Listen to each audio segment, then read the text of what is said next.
प्रभु यीशु मसीह के नाम में आपको अनुग्रह, शांति और आशीष मिले।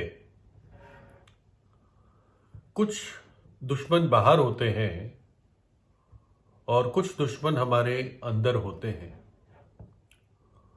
और एक जो हमारा दुश्मन है, जो हमें कई बार बहुत तंग करता है, वो है ईर्ष्या। उसको कुछ लोग जलन कहते हैं, ईर्ष्या और डाह भी कहते हैं, लेकिन ईर्ष्या बहुत सही वर्ड है। और क्या कभी आपने महसूस किया कि एकदम से ईर्ष्या ने आपको नियंत्रण में ले लिया और आप ईर्ष्या की भावना में हार गए? और एक बहुत अच्छा तरीका है ईर्ष्या को हराने का कि जिस व्यक्ति से आप ईर्ष्या करते हैं उसकी भलाई कीजिए। ईर्ष्या का अर्थ तो मालूम ही है कि किसी का और भला देखकर, किसी के पास हमसे बेहतर चीज या आशीषें देखकर हमें अच्छा नहीं लगता, हमें बहुत बुरा लगता है और हमारे मन में ऐसे विचार आते हैं कि ये तो योग्य नहीं है, मैं तो योग्य हूं। तो ऐसे ईर्ष्या के शिकार हम में से ज्यादातर लोग हो जाते हैं। और तरीका एक ये अच्छा तरीका है प्रैक्टिकल कि जिससे ईर्ष्या करते हो उसकी भलाई करो। अगर आप प्रभु को जानते हैं तो प्रार्थना कीजिए, क्योंकि ईर्ष्या भी एक पाप है। एक कहानी है एक उकाब की, जो एक दूसरे उकाब से ईर्ष्या रखता था। ये जो दूसरा उकाब था, ये ताकतवर था, इसकी पंखें ताकतवर थी। इस पहले उकाब से तेज उड़ता था और ऊंचा उड़ता था। तो एक दिन उस पहले उकाब ने, जिसके मन में ईर्ष्या थी, उसने एक शिकारी को देखा जिसके पास धनुष और बाण था। स्पोर्ट्समैन था वो धनुषबाजी में। तो उस पहले उकाब ने जाकर उस शिकारी को कहा कि ये जो उकाब तुम्हें दिख रहा है, वो दूसरे उकाब की तरफ इशारा कर रहा था कि इस उकाब को तुम मार दो, मेरी ये इच्छा है। तो शिकारी ने कहा कि जिस तरह से ये उड़ रहा है, तो मेरे तीर के पीछे पंख की जरूरत है। आपको मालूम होगा, अगर आपने सही तीर देखा होगा, तो तीर के पीछे कुछ पंख जैसी चीज लगाई जाती है ताकि तीर जो है उसको सही एक एरोडायनेमिक बैलेंस मिले और अपने शिकार को सही जाके लगे।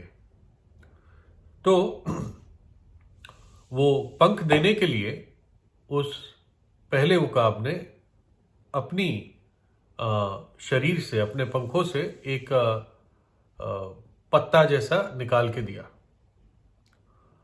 और उस शिकारी ने लगाया अपने तीर के पीछे और तीर छोड़ा उसने। लेकिन तीर दूसरे उकाब को लगा नहीं, काफी ऊंचा उड़ रहा था। तो पहले उकाब ने और एक पंख का पत्ता दिया, फेदर दिया, फिर और एक दिया और एक दिया। इतने दे दिए कि इसके सारे पंख ही खत्म हो गए, सारे फेदर्स खत्म हो गए। और अब शिकारी ने क्या किया? शिकारी ने देखा कि ये पहला उकाब उड़ ही नहीं पाएगा, तो उसने उसी को मार दिया। तो हम ये सीखते हैं कि ईर्ष्या अगर नुकसान करती है तो ईर्ष्या करने वाले का ही नुकसान करती है। जिससे आप ईर्ष्या कर रहे हैं उसका कोई नुकसान नहीं होने वाला, लेकिन आपका खुद का नुकसान होता है। ईर्ष्या हमें खुद डैमेज करती है। और वास्तव में ईर्ष्या तो हमारे पापी स्वभाव की सिर्फ एक स्लाइस है। आपने संतरा देखा है? संतरा में कितनी सारी स्लाइस होती है। जब आप खोलते हैं तो कैसे अपने आप स्लाइस बनी रहती है, आप एक एक करके निकालते हैं और खाते हैं। तो ईर्ष्या तो कई सारे स्लाइस का एक ही स्लाइस है, हमारे पापी स्वभाव का, जो हमने अपने पूर्वजों से प्राकृतिक पैदाइश में पाया, नेचुरल बर्थ में पाया। और बाइबल ईर्ष्या के बारे में कई चीजें बताती है।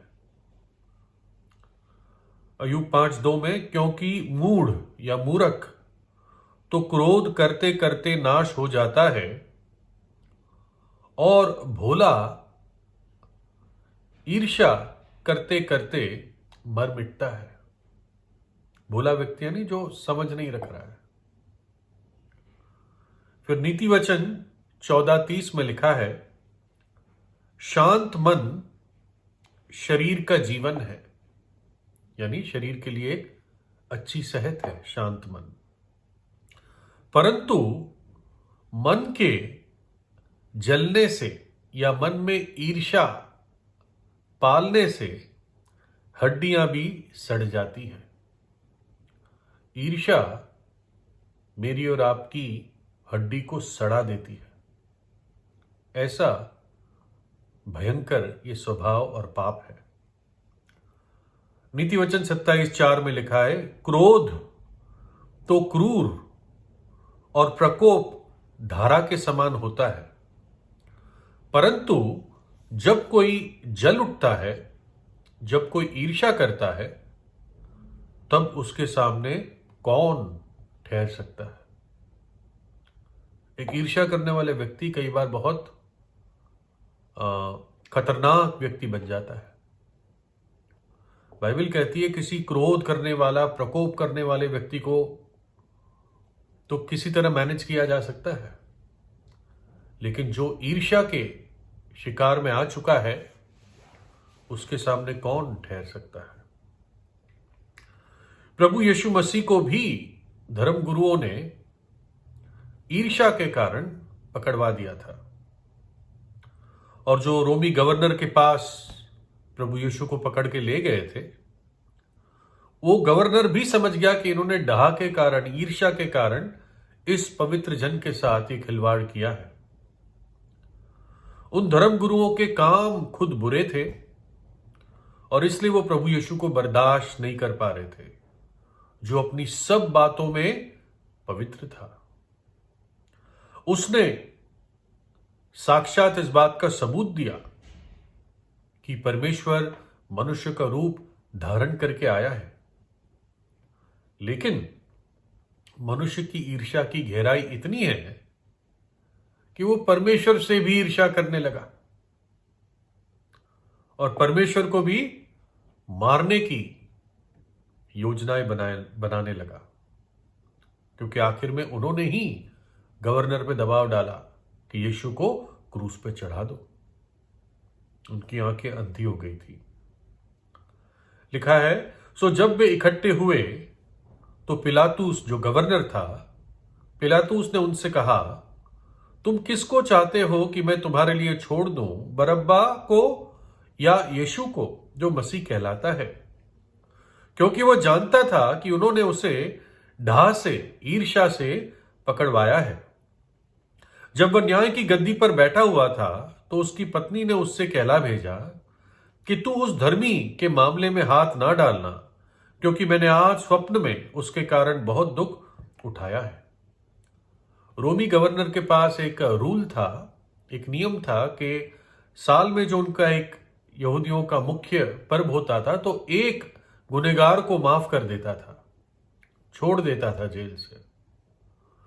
तो बरअब्बा करके एक डाकू था जिसने हत्या भी की थी। तो गवर्नर ने भीड़ से पूछा, मैं किसको आजाद करूं, बरअब्बा को या यीशु को? और भीड़ ने किसको चुना? भीड़ ने उस डाकू को चुना। गवर्नर बहुत डरा। उसकी पत्नी ने भी उसको संदेश भिजवाया कि मुझे स्वप्न में यह संदेश मिला है कि यह धर्मी जन है, इसके साथ कुछ गलत मत करना।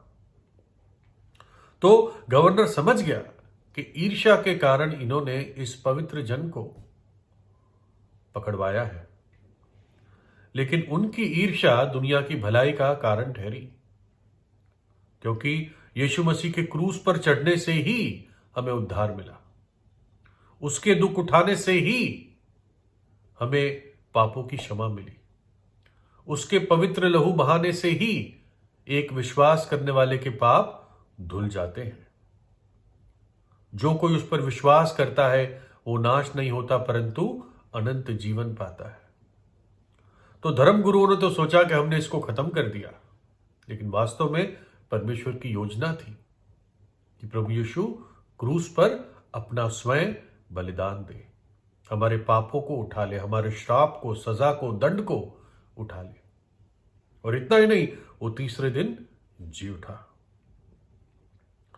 देखिए, ईर्ष्या, जैसे मैंने बताया, ये सिर्फ हमारे पापी स्वभाव का एक छोटा सा ही प्रतिशत है। हमारा पूरा स्वभाव, जो प्राकृतिक स्वभाव है, वो एक गिरा हुआ स्वभाव है, पापी स्वभाव है। ये सुधरता नहीं है, लेकिन हमें नया होना है। जो बिगड़ा हुआ है उसको मृत्यु के स्थान पे रखना है, और परमेश्वर हमें एक नया स्वभाव देता है, नया हृदय देता है, नया मन देता है और नई आत्मा देता है, अगर पापी पश्चाताप करता है। हमें दोबारा से शुरू करना पड़ेगा। तुझे नया जीवन पाना अवश्य है, नया जन्म पाना अवश्य है। बहुत सारी चीजें हैं मनुष्य के मन में। प्रभु यीशु ने एक लिस्ट दी, फिर उसने कहा जो मनुष्य में से निकलता है वही मनुष्य को अशुद्ध करता है, क्योंकि भीतर से अर्थात मनुष्य के मन से बुरी बुरी चिंता, व्यभिचार, चोरी, हत्या, परस्त्रीगमन, लोभ, दुष्टता, छल, लुचपन, कुदृष्टि, निंदा, अभिमान और मूर्खता निकलती है। ये बुरी बातें भीतर ही से निकलती है और मनुष्य को अशुद्ध करती है। देखा जाए तो मनुष्य पापों की खान है, इसलिए हमें शुद्धि की आवश्यकता है, पवित्र होने की आवश्यकता है, नया होने की आवश्यकता है, और प्रभु यीशु का लहू हमें सब पापों से शुद्ध करता है।